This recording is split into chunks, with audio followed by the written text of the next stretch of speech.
Alright, Brandon, here we go. This is the control console for the unit. It's air operated. Has a filter dryer on it here, and it's got a very strong integrity dryer right here.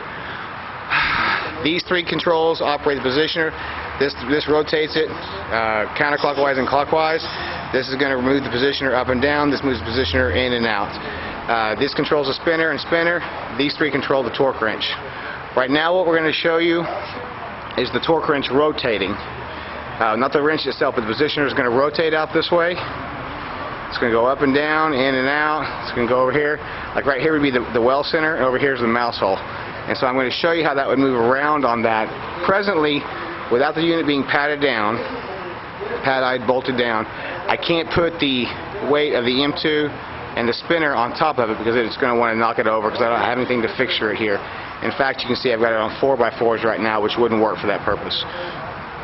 What I have right now, this blue line is the umbilical that controls your hoses, your air hoses, and the hydraulic line back to the gauge. Typically that fastens into this front plate here and it comes back with this yellow umbilical.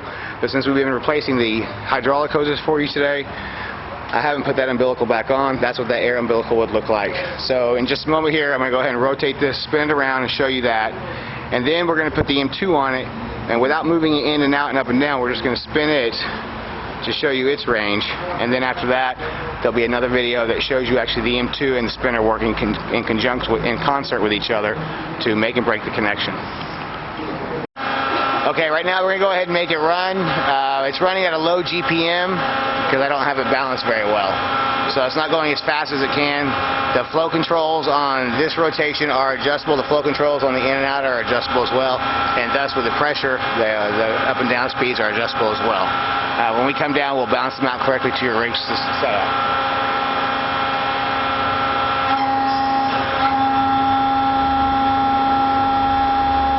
This is an instance of it moving out to the well center right now from its home location. It's going to clear the standpipe. So right now, it would be basically at the well center. They can send it out to its location.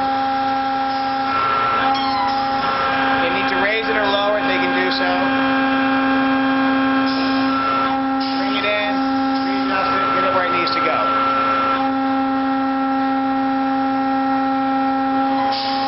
Done with that part, they can then send it back.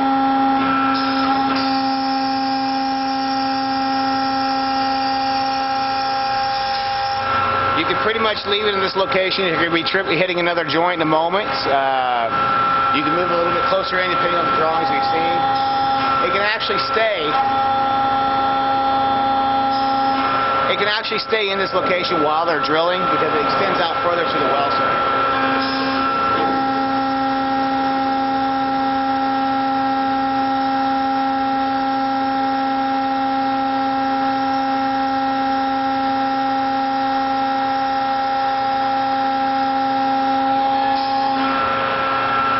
So that location right now, which you can't see because of the console, is actually over your well center. Alright? So it's come out 30 inches, where typically this device is going to retract to where the front of the unit sits back here. So you can see the front of the unit sits back here, so the well center is right there. So for them to keep working without having to rotate it back and forth at all times is possible.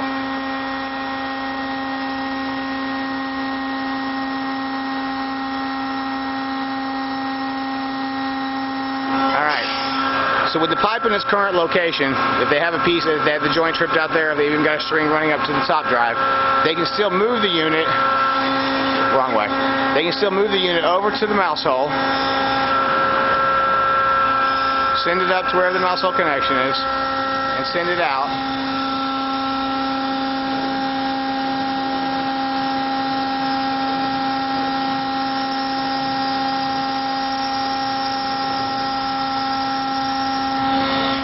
They can do mouse hole operations at that point where it's at as well. Then you would retract it, lower it and retract it. We always want it to be lowered when it's sent back to home.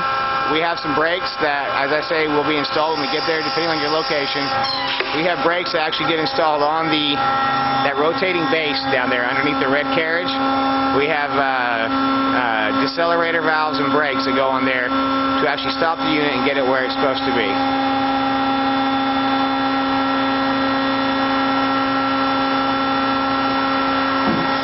So right now it's at home. This is how the device was shipped from rig to rig, from when you move it from one location to the next. We have a skid, we have a boom arm for this, so to pick it all up correctly on center of gravity as well for you. We have some other shipping instruments that you're not aware of that we've made for you. But that's how this works right now. Again, that will be tucked back and tied off. This is going to have a cover guard. If you're on the manual valves, one thing I want to point out is we have the manual valve controls for you. And we have the air ops. This way you can operate remotely. In the case you lose air pressure, you sever a line or something else happens, these can all be, this one I believe is this is the rotate.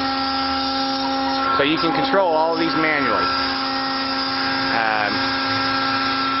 If they need it to be. And now we're going to go ahead and do a setup to put the M2 on there for you so you can see how that works. Okay, Brandon, here it is with the M2 sitting on it. It's in the home position. We've moved the skid off the block, set it on the ground. I am safely able to make the M2 rotate around, okay, to its location. I'm not going to put the top drive on it, or the spinner I should call it. I'm not going to put the spinner on top of it, nor am I going to make it shoot in and out and up and down. In this home location, we call this the home location. This is away from the well center. In this instance right now, the well center would be here, the mouse hole would be here, okay? And this home location, I can actually send it out and pull it back in without it being fixtured down, but there's no point to rolling the dice. So, I'm going to go ahead and just make it rotate, and I'm going to bring it back to home and make it go up and down so you can see how it works with the unit on it in location.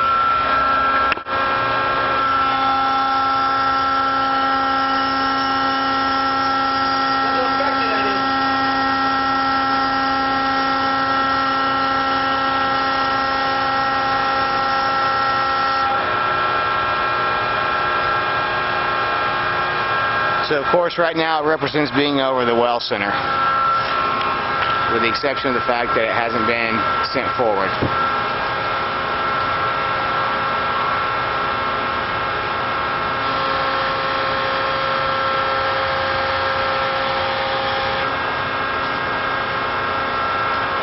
This would be the orientation facing the mouse hole. I'll bring it back now.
Okay, we have the unit currently right now. It's not clamped down to its base. Typically it would be. The spinner's not on top. We're going to go ahead and make these fixtures to, like as if you'd move, you set up now to start drilling.